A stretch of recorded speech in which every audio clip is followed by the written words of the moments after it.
What is a man but the sum of his memories? We are the stories we live, the tales we tell ourselves. Clay Kaczmarek's Digital Animus Construct, 2012.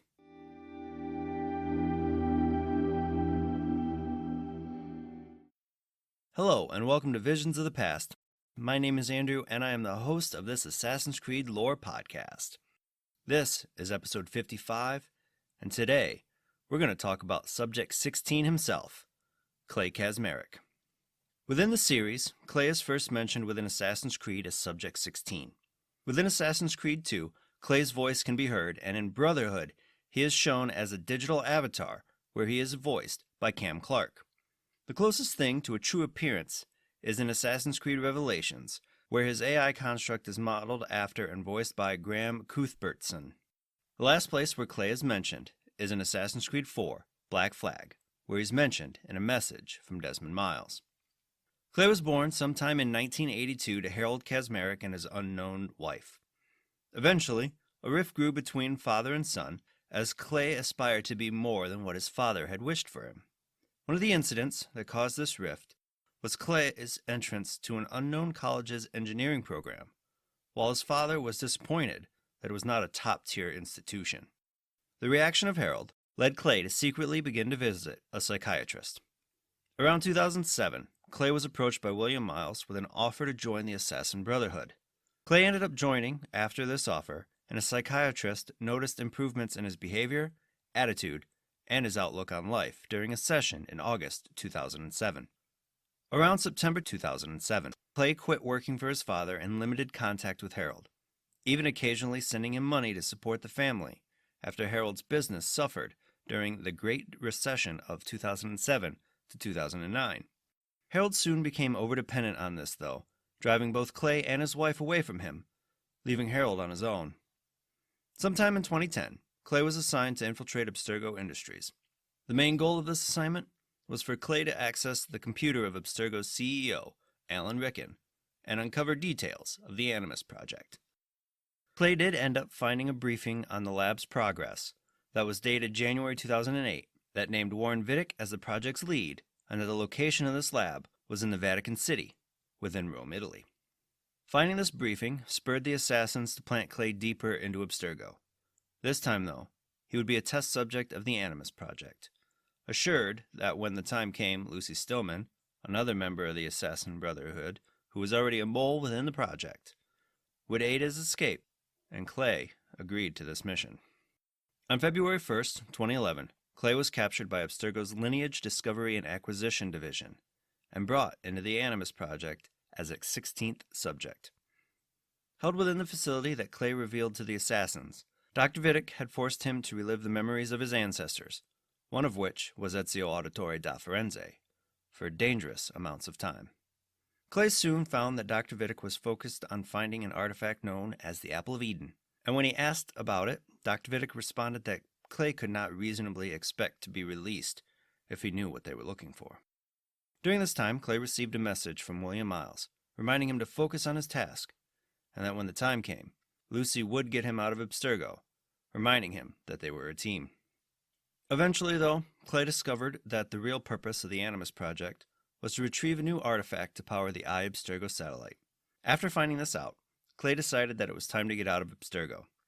Unfortunately, at this point, he was so overexposed to the Animus that he was suffering from the bleeding effect and found himself unwillingly seeing the memories of his ancestors without the Animus. During one of these instances, he found himself conversing with Juno, who wanted Clay to pass a message to his successor in the Animus project, Desmond Miles.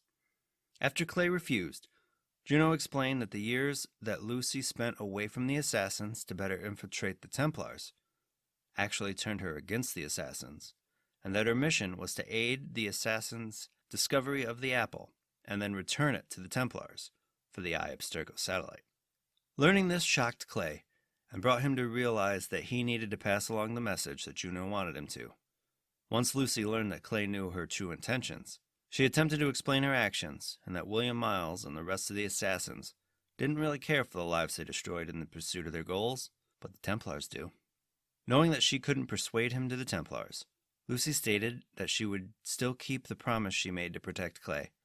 She then hid the footage of the conversation with Juno, where he learned of her betrayal and admitted that she wouldn't be able to let him leave, forcing Clay to realize that there was only one way to pass along the message to Desmond.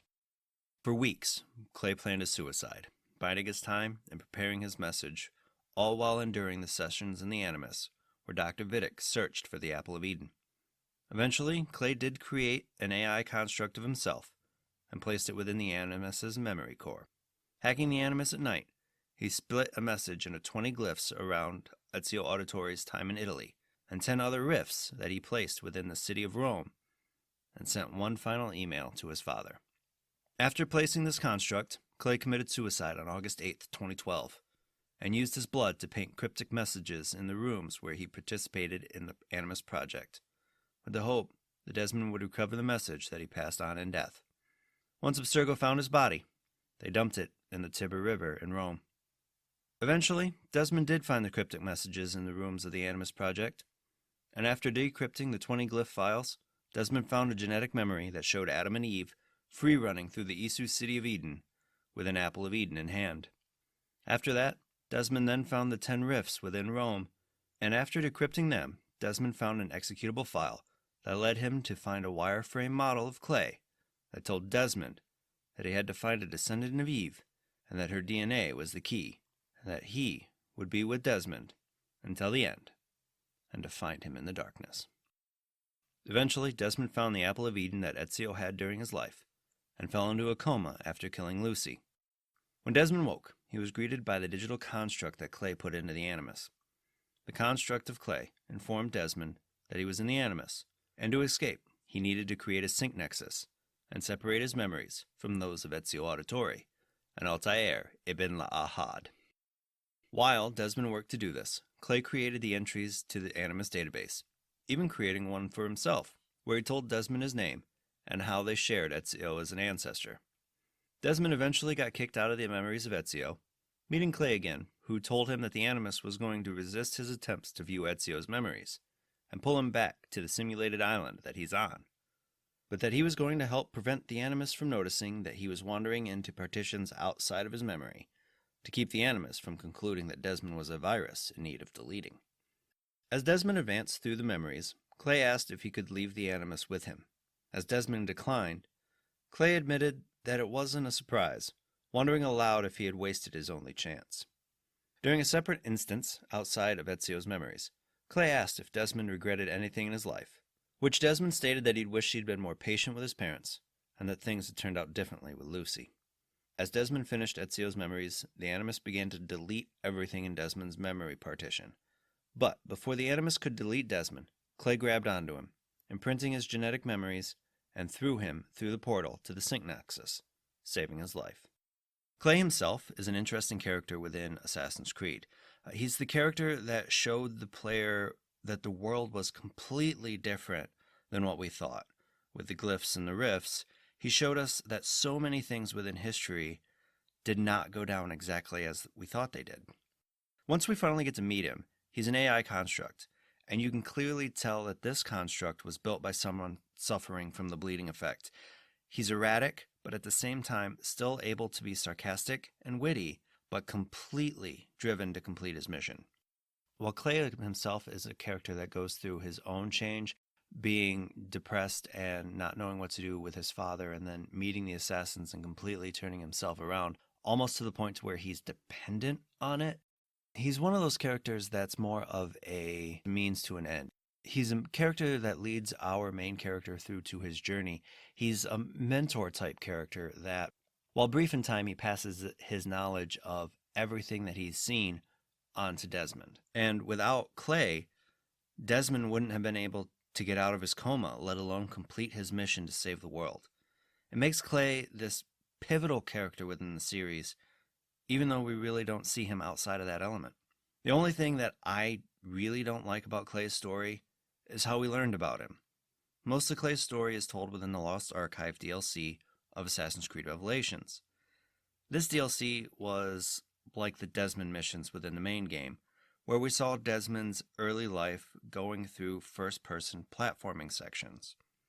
This content is some of the most difficult content throughout the series because of the frustration that comes from the first-person perspective and what it does for the control of the character. It's my least favorite DLC of the series, even more so than the Tyranny of King Washington. Thank you for joining me today. Be sure to tune in every Tuesday for new episodes. If you love the Visions of the Past podcast, I'd love for you to subscribe, rate, and give a review on Apple Podcasts. If you have any questions about Assassin's Creed or topics that you'd like me to cover, please feel free to hit me up on Twitter and Instagram at visions_AC. And you can find those links in the show notes below.